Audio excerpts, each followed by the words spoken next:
So I mentioned in an earlier video that during the total solar eclipse coming up on April 8th, there is a comet that may be visible. The Devil's Comet, the Horned Comet, Comet 12P, Pons-Brooks. Now, due to its description and location and orbit, it fits the description of one of the theories suggested about Planet X. One of the scenarios for Planet X, actually one of the better case scenarios for Planet X, is that it's a comet, a winged comet or planet that flies through our solar system, swings around our sun, and heads back to the outer solar system and isn't seen again for a lengthy period of time. And because of it only being a comet, it wouldn't have much of an impact on the integrity of the Earth, or at all. Now, we are actually living out one of those scenarios. The worst case scenario is that Planet X is a mini constellation. In other words, another star with its own planets orbiting it that crosses paths with our star system, a twin sun, a binary system. That's the worst case scenario, because that would definitely impact life here on Earth with devastating effects. I have to say, this thing snuck up on me, and maybe a lot of you. Even though they did talk about the comet's presence even last year. You know, a legend is a traditional story or narrative that has been passed down through generations, often orally, within a culture or community.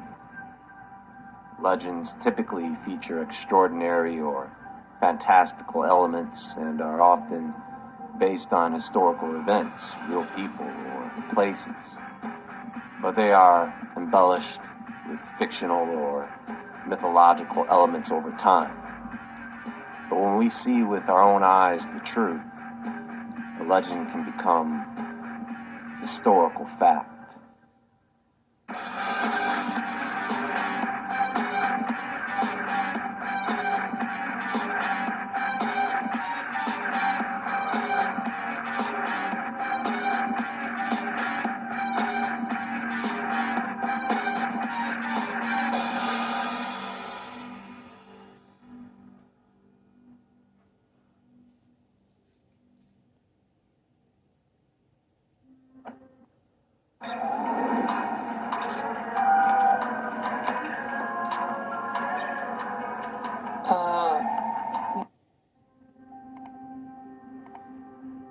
Comet 12P, Pons-Brooks, also known simply as Comet Pons-Brooks, is a short period Halley comet in our solar system.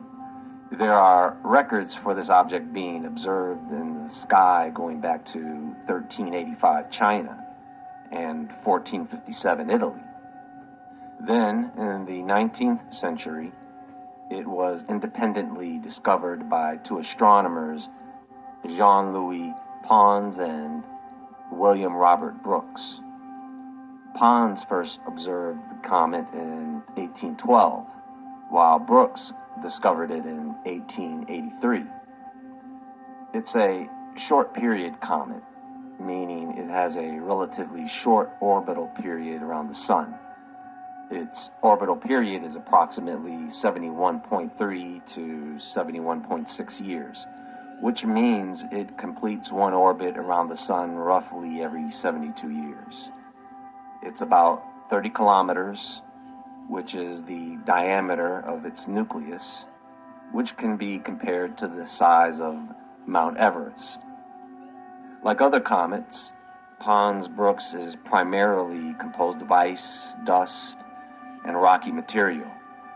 When it approaches the sun, heat causes the ice to sublimate and releases gas and dust. It has its own mini volcanoes, if that helps you visualize this, that form a bright coma which is the comet's atmosphere, which drags off the comet to often form a tail. The size of the coma and tail can vary depending on factors such as the comet's distance from the sun and its activity level. In June 2024, the comet will reach its closest approach to Earth. Unfortunately, observers in the northern hemisphere will miss the event as the comet won't be visible from that region by then. That's why the best chances to observe the comet is right now, late March and early April. I believe until around the 24th of April. During this period, the comet will be visible in the clear, dark skies above the western horizon after dusk. While there's a possibility to spot it with binoculars or even the naked eye in some cases, the comet's brightness can be unpredictable. You could use an app on your phone that gives you a sky map to help you track the location of where to look exactly. Now, of course, you can go and look into more finer details about the comet. There is something that I actually found very interesting, and that is there was a book written by Graham Phillips titled The End of Eden.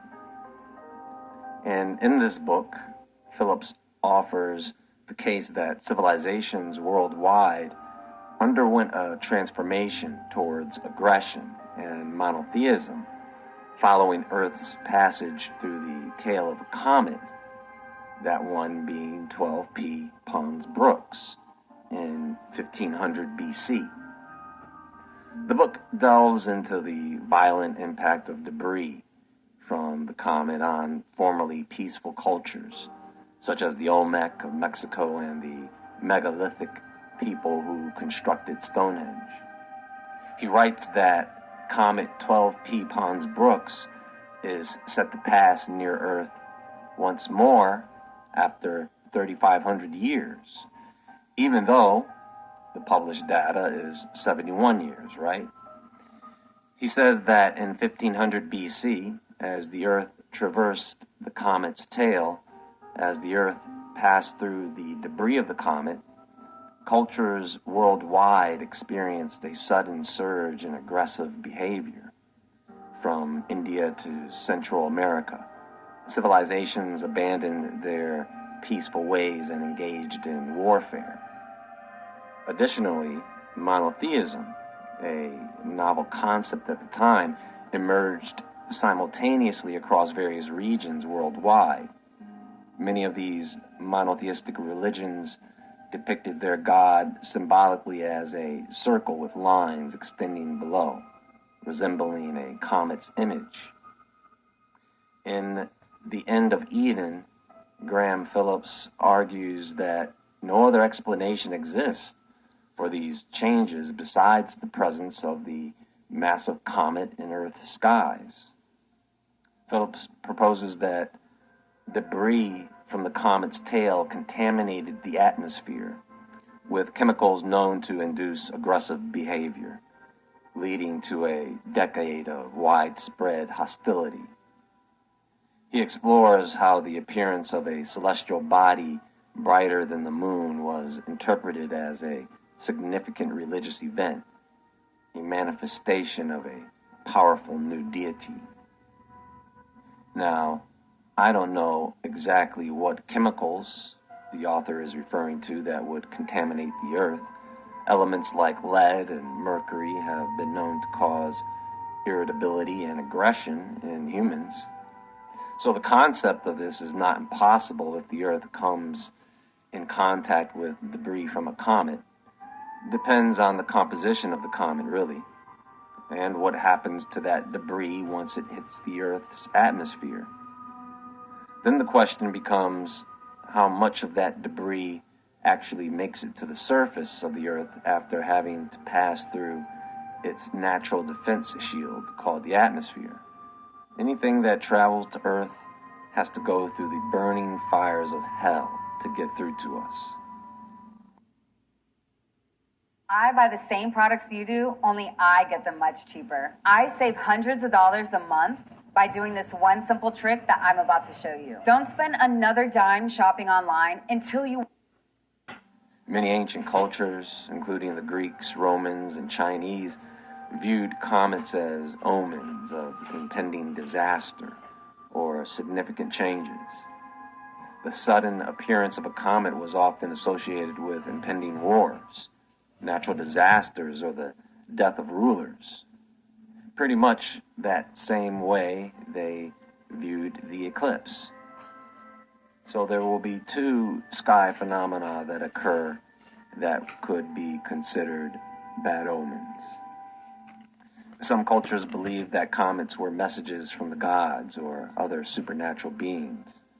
In ancient Mesopotamia, for example, comets were interpreted as signs from the gods, and their appearance was often recorded in cuneiform texts. Comets were often seen as symbols of change or transformation. In some cultures, they were associated with the birth or death of kings, or the rise and fall of empires, or other major historical events. While some cultures viewed comets as supernatural phenomena, others saw them as natural celestial events. Ancient astronomers and civilizations such as Babylonia, Greece, and China observed comets and recorded their appearances, often developing theories about their nature and movements. Comets frequently appeared in the mythology and symbolism of ancient cultures. They were often associated with heroes or other mythical figures and were sometimes depicted in art, literature, religious texts. I uploaded a video about the eclipse, and not to get onto a different topic, but I just thought about how NASA plans to launch a series of rockets during the eclipse. Do you know they call those rockets the Apophis rockets? Apophis. No, I wonder why, Israel. Do they want to shoot rockets up in the sky? That's what I like to know. I like to know why. Because we have never ever in life heard them talk about from past solar eclipse. That they was talking about shooting any rockets up towards the sun to help the eclipse. What are they really doing it for, Israel? Is the question. And why is it that, like I said in the past video, why do we have to have the National Guard out? Because either something that they're getting ready to do, something that they had planned to do, or something much evil, much wicked. With them, you never can tell. Also known as Apep. This is a deity in ancient Egyptian mythology associated with chaos, darkness, and destruction. Depicted as a giant serpent or dragon, Apophis represented the forces of disorder and opposition to order and stability in the universe. So, what are they doing? Why are they calling them that? In Egyptian mythology, Apophis was believed to dwell in the Duat, the underworld or realm of the dead, where he sought to undermine the cosmic order and prevent the sun god Ra from completing his nightly journey through the underworld. Ra's journey symbolized the cycle of death and rebirth, with the sun setting each evening and rising again the next morning. Apophis was considered Ra's greatest enemy, constantly threatening to devour him and plunge the world into eternal darkness, you see. To protect Ra and ensure the continuity of light and life, ancient Egyptians performed rituals and spells to repel Apophis and other forces during the nightly journey of the sun god.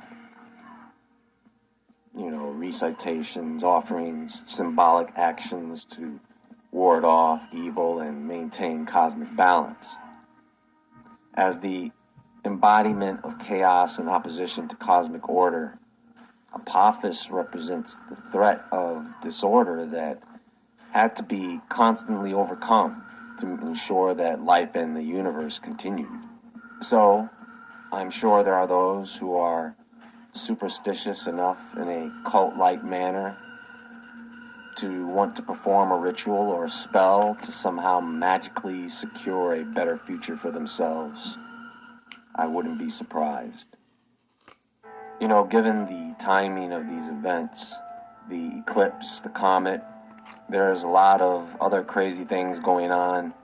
This could very well be an important sign for us, especially if other countries around the world are paying attention to the eclipse that is happening in the U.S. or the comet, which is a global phenomenon. But I'm hoping that individually, for all of you, that these are signs of positive change for your lives and whatever that means to you. That's all for now, and there is more to come, everyone. Stay tuned, and until next time, have a great day. Stay awake, stay aware, stay safe, and I'll talk to you all soon. Much love, Israel.